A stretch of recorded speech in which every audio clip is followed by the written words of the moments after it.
হৃদয়ৰ কলাইহে প্ৰকৃততে স্থায়িত্ব লাভ কৰে আৰু ইয়েই জগত পোহৰাই তোলে। ৰূপক বৈশ্য। নলবাৰীৰ শিৱম কলাকেন্দ্ৰত ৰঙালী বিহু উদযাপন আৰু সত্ৰীয়া নৃত্যৰ চূড়ান্ত পৰীক্ষাত অসমৰ ভিতৰত সৰ্বোচ্চ স্থান দখল কৰা শিৱম কলাকেন্দ্ৰৰ প্ৰশিক্ষাৰ্থীক অভিনন্দন।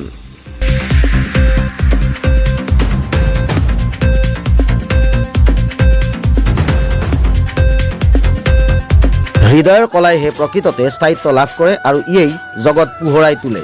এই মন্তব্য আমন্ত্ৰিত মুখ্য অতিথি হিচাপে উপস্থিত থকা শিক্ষক তথা প্ৰতিবেদক লাইভৰ সম্পাদক প্ৰধান ৰূপক বৈশ্যৰ।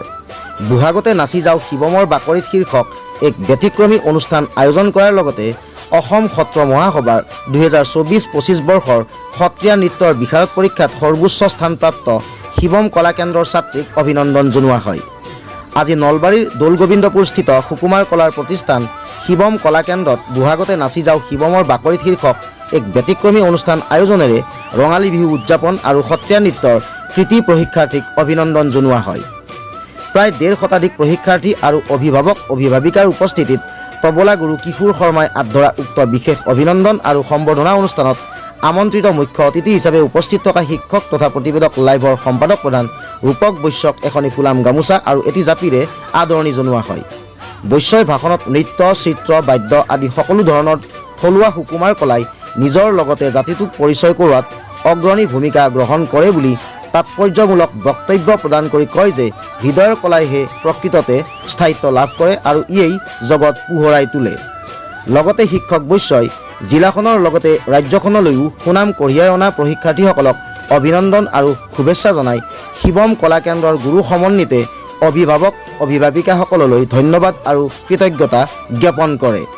সত্ৰীয়া নৃত্যগুৰু সনাতন বৈশ্য আৰু শিৱম কলাকেন্দ্ৰৰ অধ্যক্ষ শক্তিপ্ৰসাদ ডেকা জোনে শুভেচ্ছামূলক ভাষণ প্ৰদান কৰে।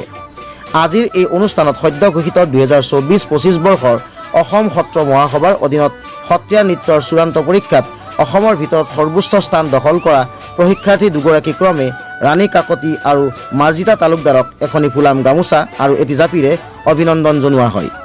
শেষত গুৰু, প্ৰশিক্ষাৰ্থী আৰু অভিভাৱক অভিভাৱিকাসকলে মিলি এপাক বিহু নাচি আনন্দত মতলীয়া হৈ পৰা দেখা যায়।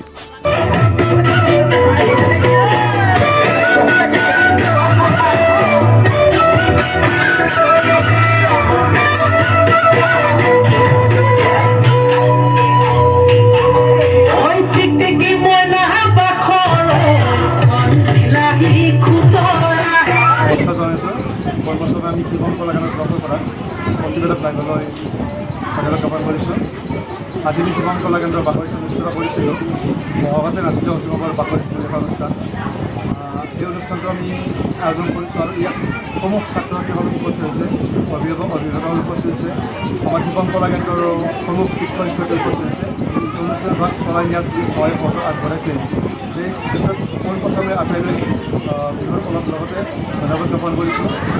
আকৌ এটা অনুষ্ঠান পাতিছোঁ আমি আজি অসম সত্ৰ মহাসভাৰ অধীনত আমাৰ শিৱম কলাকেন্দ্ৰৰ যি সত্ৰীয়া পৰীক্ষা কেন্দ্ৰ আছে, সেই পৰীক্ষা কেন্দ্ৰৰ পৰা অসমৰ ভিতৰত এইবাৰ 24-25 বৰ্ষত সৰ্বোচ্চ স্থান লাভ কৰিবলৈ সক্ষম হৈছোঁ।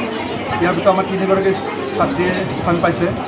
এই 3গৰাকীক এই হিচাপতে ধন্যবাদ জ্ঞাপন কৰিছোঁ আৰু তেওঁলোকক আমি এই অনুষ্ঠানৰ লগত সংগতি ৰাখি ইয়াৰ ব্যৱস্থা কৰিছিলোঁ, তেওঁলোকক আমি খবৰ জনাইছোঁ। অনাগত দিনত আমি আশা ৰাখিছোঁ যে আকৌ পিছত যি আমাৰ ছাত্ৰ ছাত্ৰীসকল আছে তেওঁলোকেও এনেকুৱা ধৰণৰ ফলাফল লাভ কৰিবলৈ সক্ষম হ'ব, সমগ্ৰ অসমৰ লগতে এই শিৱম কলাকেন্দ্ৰৰ নাম উজ্জ্বল কৰিবলৈ সক্ষম হ'ব, তেনেক্ষেত্ৰত আমি আশা ৰাখিছোঁ।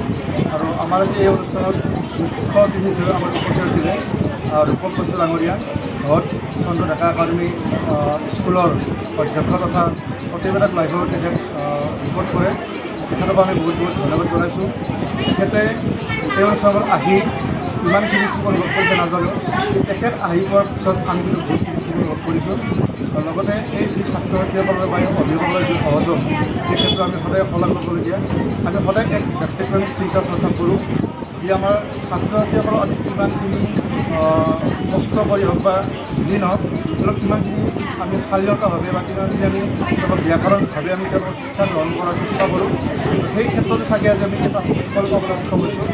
তেনেকুৱা ফল পাবলৈ আমিও শিক্ষক সমাজে অনাগত দিনত আগবাঢ়ি বহাগতে নাচি যাওঁ শিৱমৰ বাতৰিত শীৰ্ষক এই অনুষ্ঠানটিত উপস্থিত হৈ মই সঁচাই বহুত আনন্দিত আৰু এয়া অসমৰ ভিতৰত সত্ৰীয়া নৃত্যৰ বিশাৰদ পৰীক্ষাত শিৱম কলাকেন্দ্ৰৰ পৰা আমি 3গৰাকী ছাত্ৰীয়ে সৰ্বোচ্চ স্থান পাবলৈ সক্ষম হৈছোঁ। তাৰ মাজত এগৰাকী ময়ো। সঁচাকৈ বহুত ভাল লাগিছে। এই যে মই 12 বছৰ সত্ৰীয়া এই যে মই ফলাফলটো দেখুৱাব পাৰিছোঁ, সঁচাকৈ মই বহুত আনন্দিত। ধন্যবাদ।